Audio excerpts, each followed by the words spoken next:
Walter Bruce Willis was born on March 19th in West Germany in the city of Idar Oberstein. Bruce is half German. His mother, Marlene, was a pureblood German, and his father, David, was an American who came to Germany to serve in the army. Then, love happened. His family moved to his father's homeland in New Jersey when the future actor was 2 years old. Bruce became the eldest of 4 children. He has a brother, David, and a sister, Florence. The second brother, Robert, died of cancer in 2001. The Willises were a working family. His father worked for different years as a welder, a mechanic, and a worker at a factory. His mother worked part-time in a bank. The breakup of his parents affected him so much. Bruce stayed with his father, and their mother took the other 3 children. Our family kind of exploded and everybody went off on their own. The boy grew up insecure. He studied well at school but suffered from severe stuttering. Willis was saved by an unexpected thing. He auditioned for a role in a school play, A Connecticut Yankee in King Arthur's Court, and realized that he no longer stuttered when he was on stage. After that, Bruce began to play regularly on stage. It helped him overcome the speech feature, as well as become very popular in class. Each performance added self-confidence to him. This experience made a big impact on the young actor. It was at that time when Willis formed his image of an ironic, sarcastic guy who doesn't give a damn about anything. Later, having become a world star, he would meticulously hone his lines and answers, try to maintain his own image of Bruce Willis, and make sure that he does not stutter again before each interview and performance. In parallel, the boy's love for music was traced. He tried to sing, playing along on the harmonica. School friends gave Bruce the nickname Buck Buck. The young man became the chairman of the student council in high school, even though the future star did not take his studies too seriously. Bruce was eventually expelled from school for participating in a big fight. The adventures of the future star did not end there. When he turned 19, he was arrested for drugs, for 2 joints, one behind each ear. Bruce searched for his place for some time after leaving school in 1973. He worked as a security guard at the Salem nuclear power plant, was a bus driver for the DuPont Chemical Company, and studied the business of a private detective. But nothing could satisfy his aspirations, and he was finally convinced of the path he had once planned: to become a professional actor. He did not have enough patience to master academic knowledge despite his aspirations. Bruce studied for a year at Montclair State University and dropped out, and graduated only years later by correspondence. The thirst for activity led him to New York, where Bruce knocked on the doors of theaters. The young actor skipped classes to audition for plays since the college was only 20 minutes from New York. They did not want to take him anywhere for a long time. Finally, Bruce got a role in the play Off-Broadway, after which he immediately dropped out of his education. It was 1977 and he was 22 years old. Working in the theater did not particularly bring income. That's why the guy had to earn extra money either as a bartender or as a waiter. Willis got a job in a popular New York bar called Central, where actors like to hang out. A short career as a waiter also did not work out due to sluggishness, but the actor was remembered to people as a good bartender. He impressed visitors with his appearance: a torn t-shirt, wide trousers that looked like a parachute, roller skates, and a colored headband. He hummed songs, played the harmonica, and joked while wandering around the hall. Bruce's bar colleagues gave him the nickname Bruno. Willis starred only in episodic roles, as well as commercials, while there were no great successes in film and television. The debut appearance on the screen was the first participation of the young man in a fragment of the scene of the film The First Deadly Sin, which the audience saw in 1980. The guy was noticed in the bar by the casting director and invited to try himself. You can see the young actor in the episode when Frank Sinatra comes out of the bar, followed by a man in a cap. It was Bruce. We also saw Willis in the episodic role as an observer in the court in the film The Verdict 2 years later.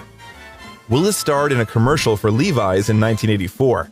His appearance turned out to be powerful, even though the actor was given only a few seconds at the end of the video. Made some good dough for the first time when $100 seemed like $1 million, the actor recalled. Levi's 501 blues, love them blues, oh yeah. In addition to commercials, Bruce appears on the television series Miami Vice, playing Tony Amato, a brutal international arms dealer who is closely watched by the FBI. A breakthrough in the actor's career happened in 1985 after he participated in the detective series Moonlighting, playing one of the main roles. Initially, they wanted to refuse Bruce. The representative of the TV channel considered it inappropriate for the role of a private detective of a guy with an earring in his ear, a punk hairstyle, and in a military uniform. But the director of the series, Glenn Gordon Caron, saw in the guy the impudence and charisma and allowed him to participate in the auditions with Sybil Shepherd. Nah, wait a second. Can't fool me.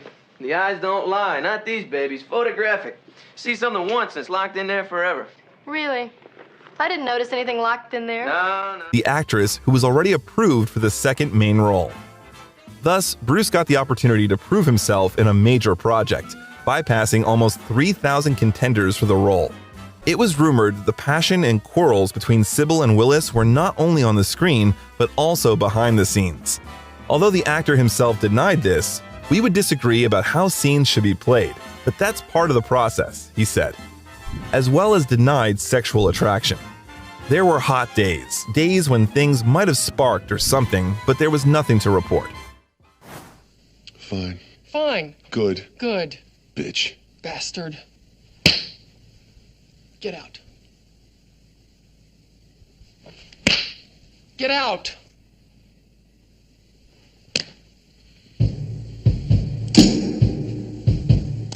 Bruce became very popular after a few episodes.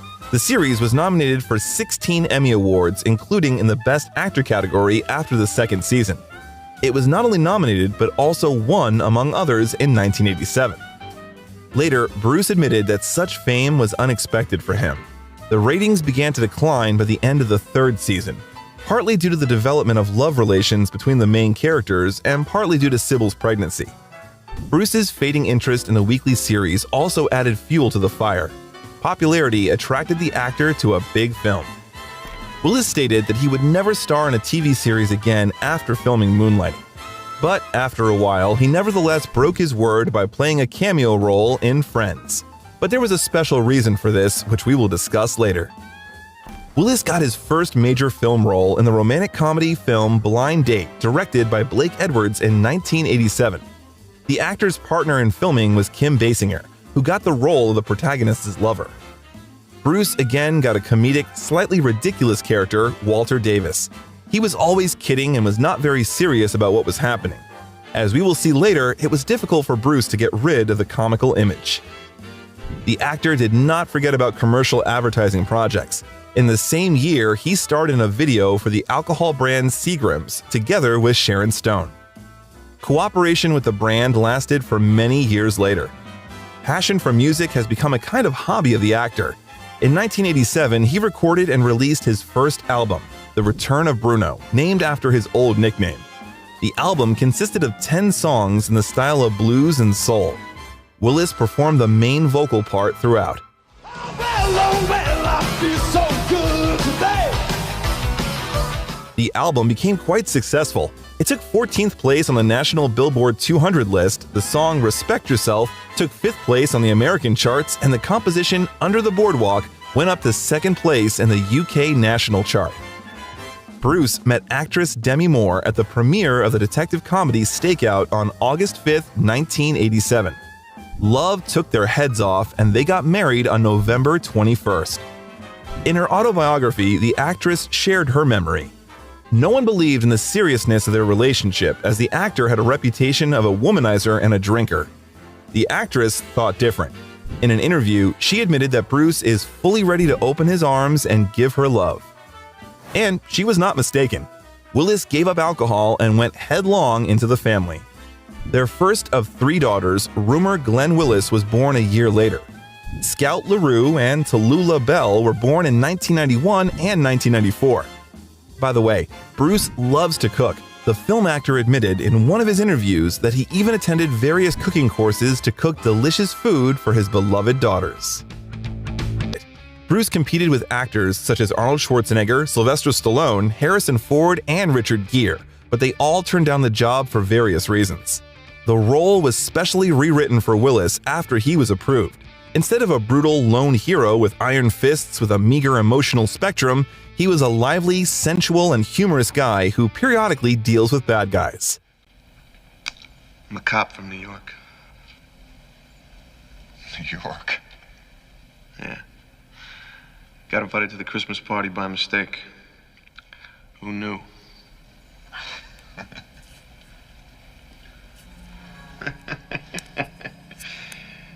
The film had overwhelming success. Box office exceeded all expectations of the creators, and so it was decided to shoot 2 more sequels. Willis received $5 million for his role, which greatly alarmed the industry and the media because it was a really huge fee at that time. Alan Ladd Jr., then chairman of MGM, complained that such a salary was a standard that would throw the whole movie business out of whack. However, the distributor of Die Hard, 20th Century Studios, insisted Willis was worth it, only he was able to carry off an action hero who had walked in off the street, so happy and cynical that he seemed to nod to the fact that he was in a movie.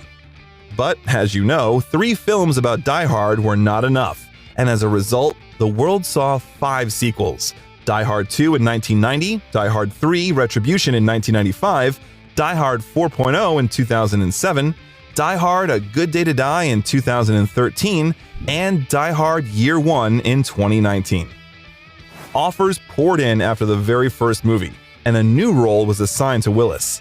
It was the role of the world's savior with a great sense of humor who can get out of any situation. But it also had another side. If Willis was worth $5 million, he had to prove it, becoming an atypical modern main role actor, some kind of Hudson Hawk of Hollywood. Of course, Willis was recognized by the whole of Hollywood, but it never again let the established image be forgotten. In addition to the famous role in 1988, another less-known film with Bruce was released. It was Sunset by Blake Edwards. The actor got the main role of Tom Mix, a Western actor who by chance is forced to become a real detective. The film did not come out very well, receiving the Golden Raspberry for the worst director.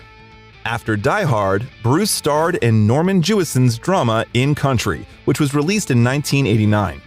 He got the role of the main character's uncle who was trying to shed light on the life of his dead brother and the girl's father. Willis was nominated for this role for the Golden Globe Film Award, despite the lack of a plot and insignificant box office. Soon, we could hear the voice of Willis in Amy Heckerling's romantic comedy Look Who's Talking. He voiced the film's protagonist, a toddler named Mikey. The stars of the time, John Travolta and Kirstie Alley, became his partners on the set. Now that is a little more like it. Whoa. Hey, here's Mr. Hand here. Wow. Oh, now that is very cosmic. I don't understand. Whoa. The movie received mixed reviews from critics, but despite this, it became a hit and grossed $297 million. Therefore, it was not surprising that soon the audience was able to see the continuation in the form of the second part in 1990. It was followed by the role of journalist Peter Fallow in the 1990 American comedy The Bonfire of the Vanities, directed by Brian De Palma. But the attempt was unsuccessful. The tragic comedy received 5 nominations for the Golden Raspberry.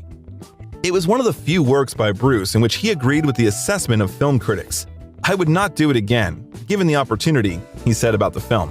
One of the cult films with Willis that the world saw was Hudson Hawk by Michael Lehmann, which was released in 1991. In the next comedy, the actor got the role of Eddie Hawkins, a conscientious thief who was trying to resist an insidious corporation. The film received mixed reviews, became very popular in the world, and grossed $80 million at the box office and performed well on home video. The film was criticized in the United States. The average rating barely reached 4 out of 10, and the box office was only $17 million. Leading film critics were ruthless. Roger Ebert disliked the movie, describing it as a complete disaster. Variety called the film a relentlessly annoying clay duck that crash lands in a sea of wretched excess and silliness. Those willing to check their brains at the door may find sparse amusement. But the actor did not agree with the critics. In one of the interviews, he said that he considers their assessments to be biased, especially when it came to his acting. Perhaps it was that first negative experience that influenced the subsequent way Bruce chose the roles. Later, he would say, "I chose the role that I like. In the future, the actor will be easier to assess his work." In addition to Hawk, in the same year, 2 more films with Bruce's participation were released: the action comedy The Last Boy Scout by Tony Scott and the trailer for Mortal Thoughts by Alan Rudolph. They were warmly welcomed. The Last Boy Scout was very difficult to implement due to the conflict between the writer, director, and studio, who had different visions of the visual presentation of the material. The studio wanted to do something similar to Die Hard with the formula of explosions every 10 minutes of the film, and therefore they constantly made adjustments both to the script itself and to the final material. This naturally affected the atmosphere on the set, making it very tense. Bruce, as expected, was assigned the role of a champion of morality and justice, and the part-time private detective Joe Hallenbeck, who, with the hero Damon Wayans, are trying to unravel a series of murders and trying their hand against the mafia.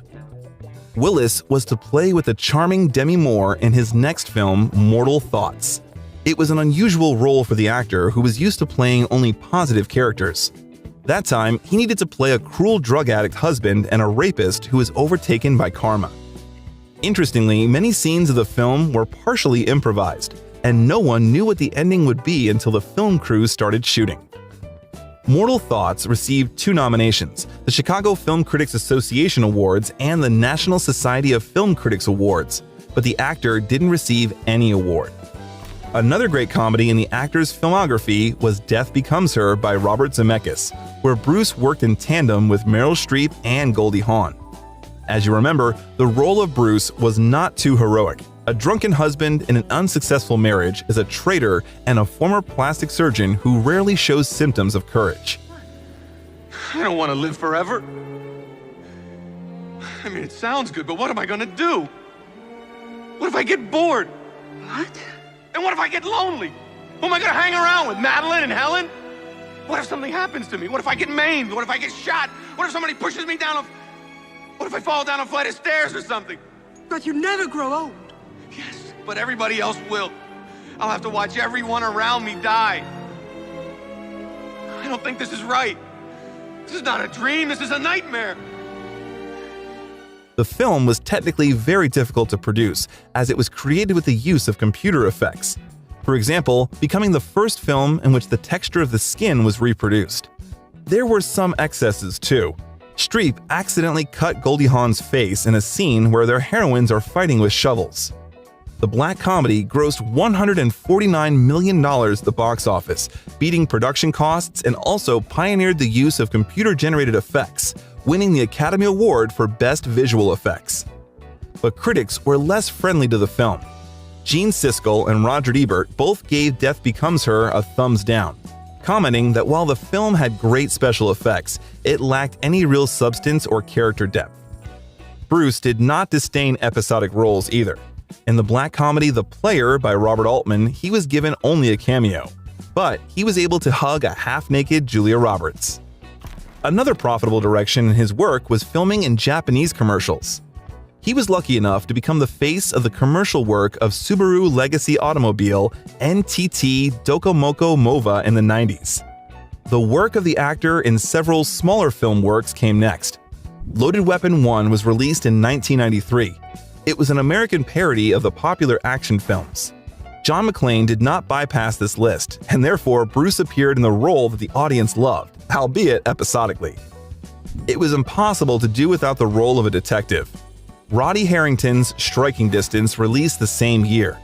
It expanded the actor's list of action movies. The actor was once again in an unchanged image of a serious, brutal man wearing a cap.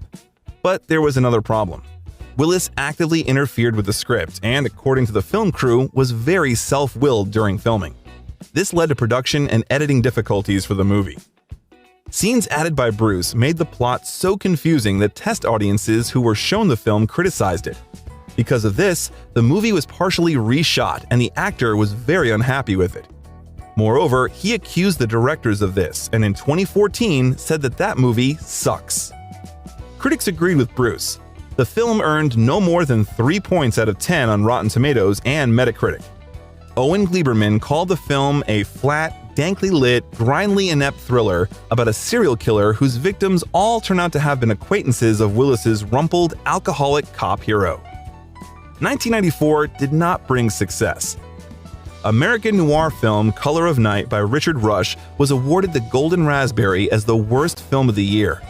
And even Bruce, in the role of a romantic psychologist, did not save the picture. No. But I'm still a romantic. I just don't have anybody to be romantic with.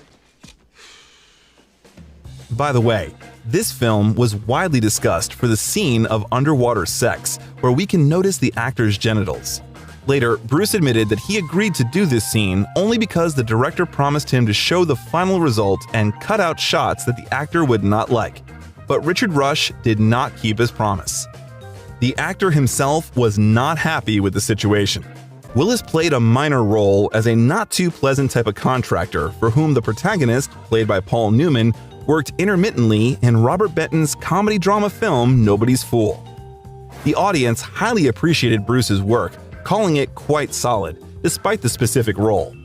The film was nominated for an Oscar, a Golden Bear, and a Golden Globe, and also won the Berlin Film Festival Award for Best Actor, unfortunately not addressed to Willis. But if you have not seen the brutal Willis in the image of the Easter Bunny, then, I will surprise you, there was such a thing. He reincarnated several more times, being the image of either a wise fairy or the guardian angel of the protagonist in the family comedy North by Rob Reiner. But the implementation failed. The box office was only $12 million, with $40 million spent, and received mostly negative reviews from critics who called the film one of the worst films of the year. Among other things, the film had multiple nominees for the Golden Raspberry Award in the Worst Film and Worst Director categories. But then it happened. Quentin Tarantino created his famous masterpiece, Pulp Fiction, which has become a cult. The success of the film was facilitated by the original, inherently non-linear script and excellent cast in the faces of John Travolta, Samuel L. Jackson, Uma Thurman, Bruce Willis, Christopher Walken, Steve Buscemi, and Quentin Tarantino himself. Willis got one of his most striking roles. It was Butch Coolidge, a professional boxer who tries to act by his own rules. Villa Lobos. Is that Mexican? Your name is Spanish, but I'm Colombian. That's some halo you got there, honey. Thank you.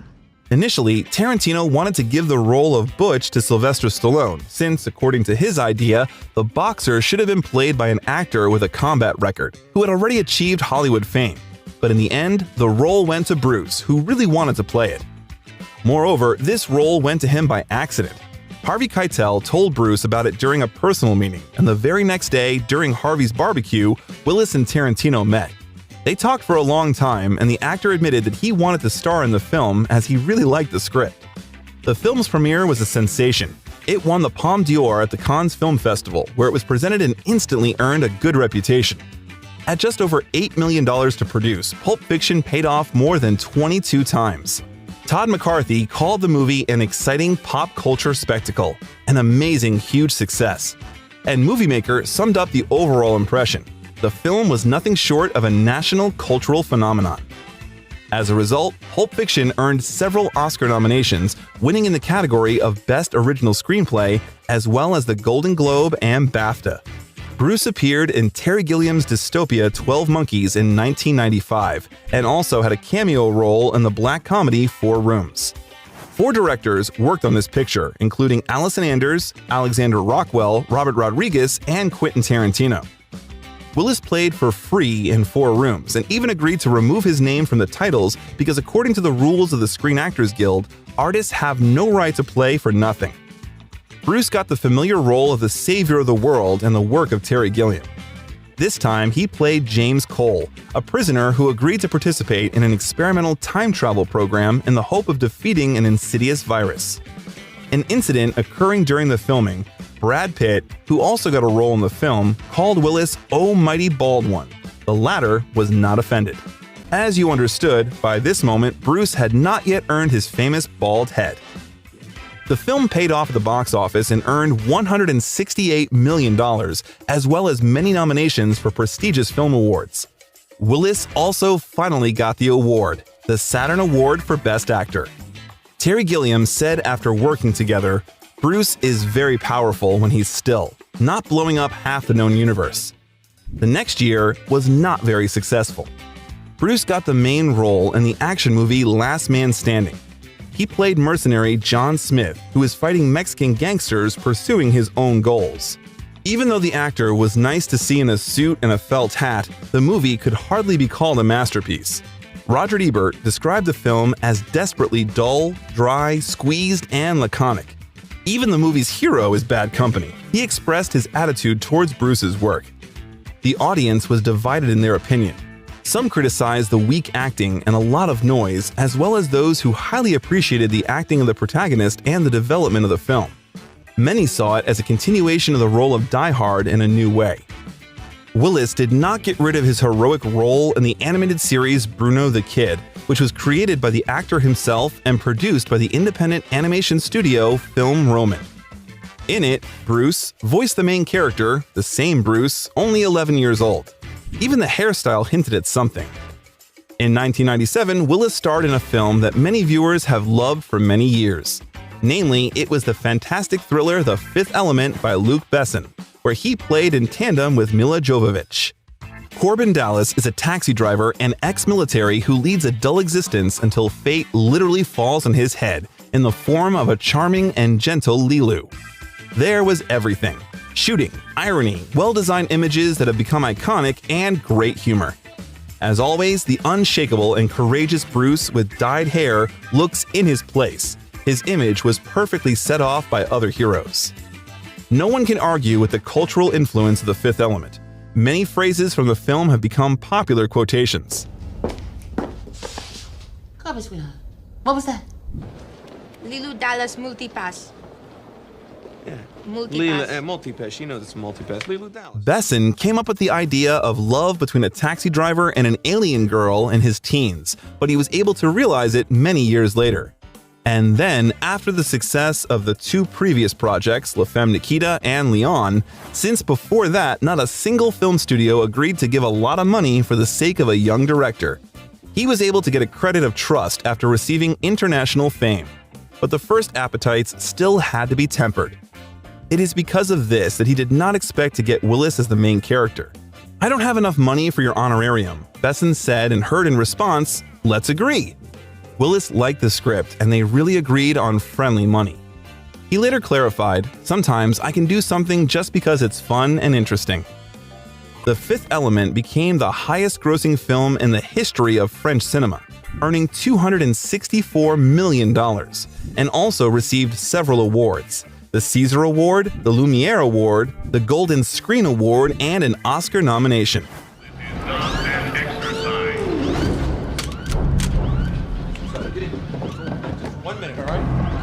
Stay here for 1 minute, I promise. This is a police control. Don't touch anything. This is not an exercise. Two more projects by Willis were released in the same year. He played cameo roles as an amnesiac patient on Mad About You and Michael Caton Jones's The Jackal, which was a dubious success. Once again, it was indestructible and formidable Bruce in the role of a super killer named Jackal, an elusive master of disguise. Gradually, the actor's career began to slip. But Bruce did not lose his passion for work and tried various projects. Willis was diligently trying to get rid of the role, showing himself as a versatile actor. When choosing roles, he also based on the artistic component. The story was important to him. And the success of some of his works was explained by the lack of the young Willis's wish to participate in the race for awards in the early years. He clearly chose non-standard roles based on his own taste and not from commercial prospects. That was confirmed by an interview with Willis, which he gave to Bobby Wygant on the NBC show in 1988. Well, I really choose my films to satisfy myself. I don't really concern myself with what I think the audience wants. But the public was eager to see Bruce Willis as Bruce Willis. The world saw Harold Beckard's action drama Mercury Rising in 1998, in which Willis shared the lead role with Alec Baldwin. There was the standard hero image in ragged jeans and a windbreaker, so familiar to us earlier. That time, an FBI officer who was trying to protect a 9-year-old boy with autism who had revealed a secret code. The film brought the actor another Golden Raspberry in the category of Worst Actor. He received another Golden Raspberry after the release of the action movie The Siege by Edward Zwick, in which Bruce played the role of General William Devereux, an antagonist in a film that hardly earned the sympathy of the audience. To be fair, The Siege was different from the standard action movie with the bangs every 10 minutes. There was grim realism, slow development of events, character development, and intellectual component at the core. There were no funny jokes and barbs, which many were looking for in films with Willis. Michael Bay's Armageddon made little difference. The film had an impressive cast: Ben Affleck, Liv Tyler, Billy Bob Thornton, Steve Buscemi, Owen Wilson, and good box office. That is our courage. Dreams of an entire planet are focused tonight on those 14 brave souls. I'm happy that the end of the world amuses people so much. Willis commented on the film's popularity at the box office.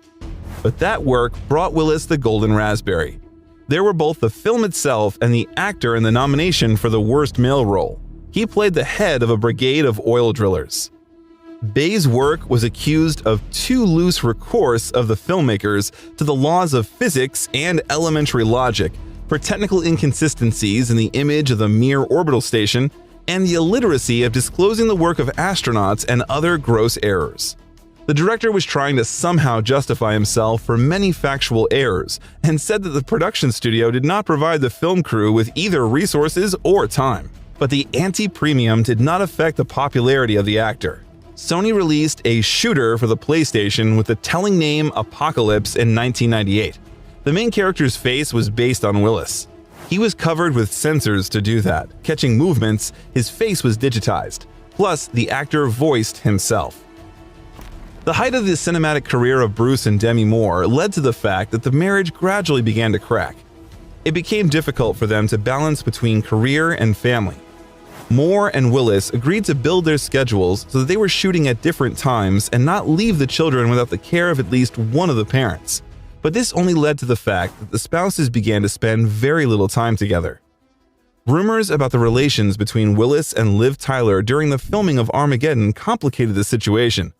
As a result, the couple broke up in the summer of 1998 after 11 years of marriage, and 2 years later, in 2000, they divorced.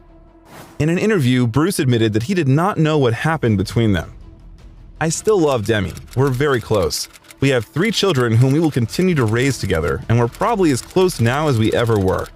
We realize we have a lifelong commitment to our kids. Our friendship continues.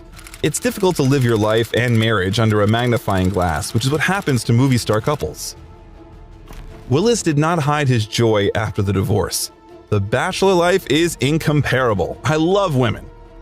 The disillusionment with monogamy led to the fact that over the next 10 years, Bruce will change women like gloves. Nevertheless, the former spouses to this day remain on good terms, supporting each other. 1999 was more successful in terms of a career.